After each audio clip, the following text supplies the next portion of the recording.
What up, fam? I've got, I think, probably one of my favourite recipes I'm going to go through today. This protein little cookie, you could call it a pizookie, but I don't think it's big enough. So we'll go cookie skillet, protein cookie skillet. Now, this is one of those recipes where every single time I post it, I always get people questioning the recipe because it doesn't sound amazing, right? But I promise, you give it one shot and it's good. It is good. I'm going to show you exactly how to make this cookie skillet, pizookie, whatever you want to call it. And the best part about this is it's got 25 grams of protein per serving, and the recipe I'm going to show you makes 2, so in my books that's just back-to-back days of cookies. So let's make this cookie, yo.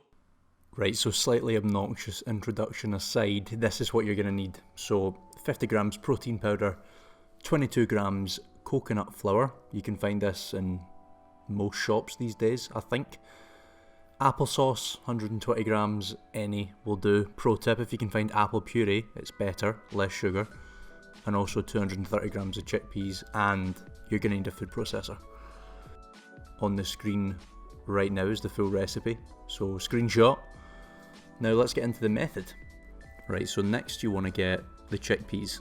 I don't know what that watery stuff is, but you want to get rid of that because I don't trust it. So drain those chickpeas off, then grab your applesauce, get them chucked in a bowl, 120 grams. Now again, apple puree is better, less sugar. I just couldn't find any apple puree when I was making this. Next up, you've got this optional vanilla extract. You don't need to do it, but it makes the blending a little bit easier and adds a nice wee, nice wee vanilla kick to it, which, let's be honest, other than that, it's just hummus at this point. You want to get the food processor on before you start adding it. Don't just dump it all in and then turn it on. This way works better.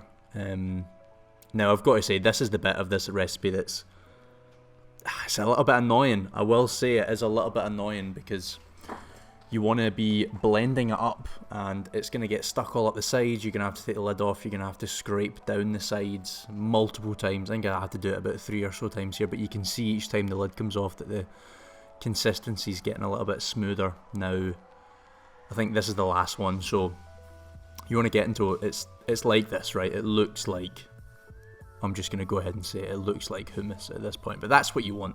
That's the texture that you want. So at this point, once you've got it smooth, get it in a bowl, toss the 2 dry ingredients in, literally just 4 ingredients, and the second ball ache that you're going to have is getting this combined. Now, I used to do this in the food processor, but it used to just mess my food processors up, so get it mixed, get it into some sort of dough, kind of. Now, I put it into a bowl so I can measure it out, because I'm only going to be taking half of this, as you can see right there. Get the other half, that beeswax wrap, none of that cling film life for me. Stick that in the fridge, that'll last for a while. Now this, I've cut the sound off here because shaky cam and I was just chatting a load of crap, but this little iron skillet, the link for this will be in the description. It's like 11 quid on Amazon, and it makes this, right? You eat with your eyes, so you're going to want to eat it out of a little cookie skillet. That's what you want. So, back to this, right? You want to preheat the oven 175 degrees Celsius. Then you want to talk toppings. So, that white chocolate salted peanut carb killer is the best carb killer. A Karamak bar, because when was the last time you had a Karamak bar? And I also found these caramel coated chocolate peanuts that are phenomenal, man. Whew. It's like Karamak coated peanuts, man. Bliss. This is a magical combo. So you want to just get all the toppings ready. Get some like class little B-roll shot of the Karamak there. Get the best protein bar out. I bet you've never seen anyone chop up a protein bar like that. So the oven will be preheated by this point once you've got the toppings ready. Get that half serving of the dough in there. Just make it look nice, flatten it down with a wee spoon. Now this is, you don't have to do this, obviously this is just depending on the toppings that you're going to do, but you want to salt bay your toppings into the cookie dough. You can put chocolate chips in here. I went with these chocolate peanuts, stick it in the oven for about 10 to 12 minutes. I took this one out a little bit too early. I didn't think it was done, so I stuck it back in for another couple of minutes. And then by that point, you want to just make sure it's not going to feel like a real cookie, but it's going to have a little bit of squidge to it when you press it, so make sure it's right. 10 to 12 minutes will do.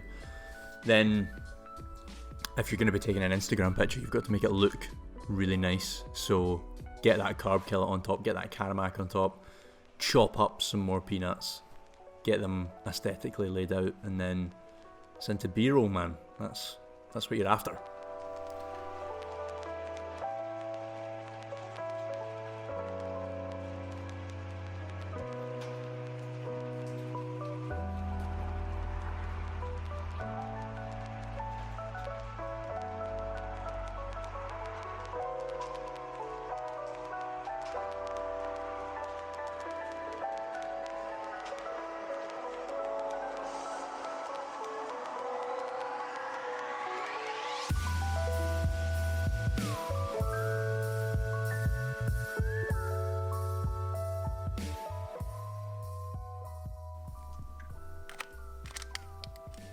This has got to be the best protein bar out there.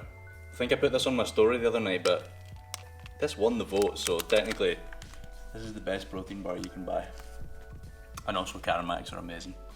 When was the last time you had a Caramac? Do you remember? Look at this. Yeah, I am. You never had a whole Caramac?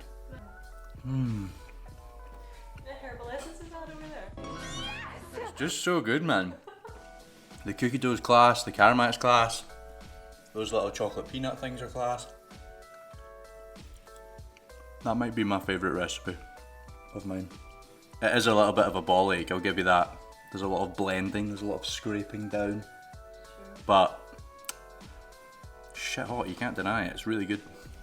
Right, there you go. That is how you make that protein cookie skillet pizookie. I need to think of a better name for it. The title will have the actual name.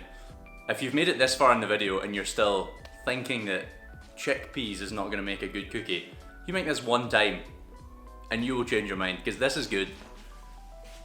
You've tried it before, I can see it. She's tried it and she thinks it's okay. In line with the chickpea cookie skillet thing that I've got a black bean brownie, and I think black beans are a little bit weirder than chickpeas, so I think I might do that one next. That's it. Do the YouTube things, like the video, dislike the video, but only dislike it if you tried the recipe and you actually disliked it, because there'll be zero of you. Also subscribe, send it to people who want to try out the recipe, send it to people who don't believe in chickpeas. You've got that stuck in my head. If you know someone that likes cookies, fucking eat chickpeas instead. That's good enough. If you have made it this far though, thank you very much for watching. I appreciate it. Make a cookie, tag me. Tag me when you make it.